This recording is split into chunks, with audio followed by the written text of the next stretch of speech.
and frankly, we within the government struggle with them on a daily basis. They do not lend themselves to easy answers, and at times, we are unfortunately forced to make some painful decisions that we would not make under ordinary circumstances. But on behalf of President Obama, on behalf of this administration, I can promise you this: in every discussion, in every decision, civil rights and civil liberties are always a priority.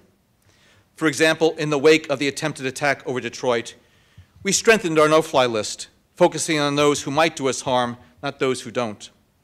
From the President on down, we are doing everything in our power to protect our national security and civil liberties, as we do not believe we need to make a choice between the two, and we will continue to optimize both our security and our civil liberties.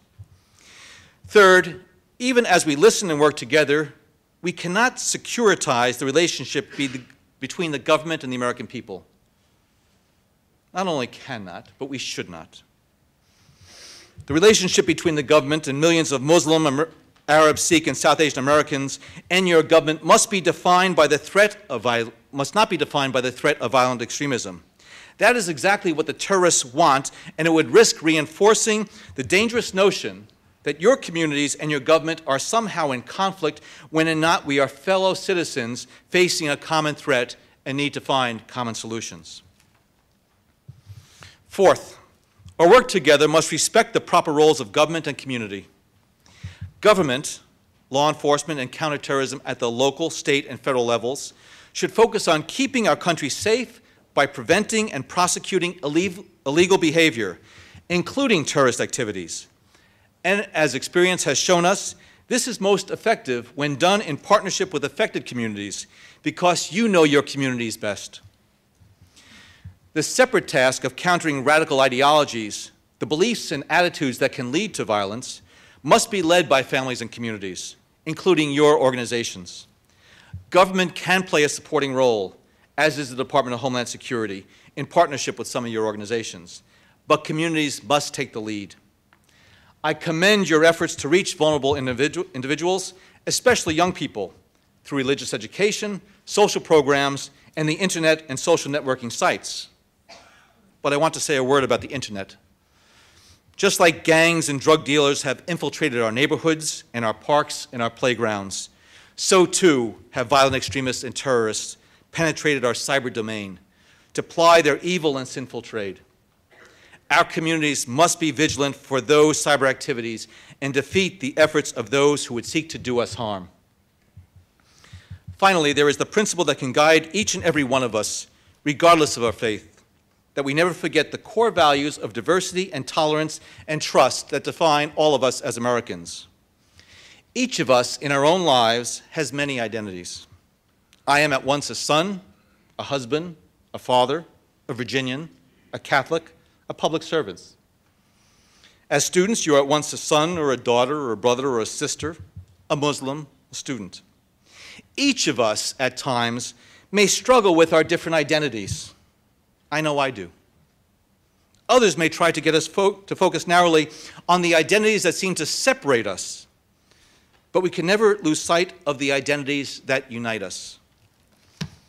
We are all Americans, and therefore we all share a common purpose.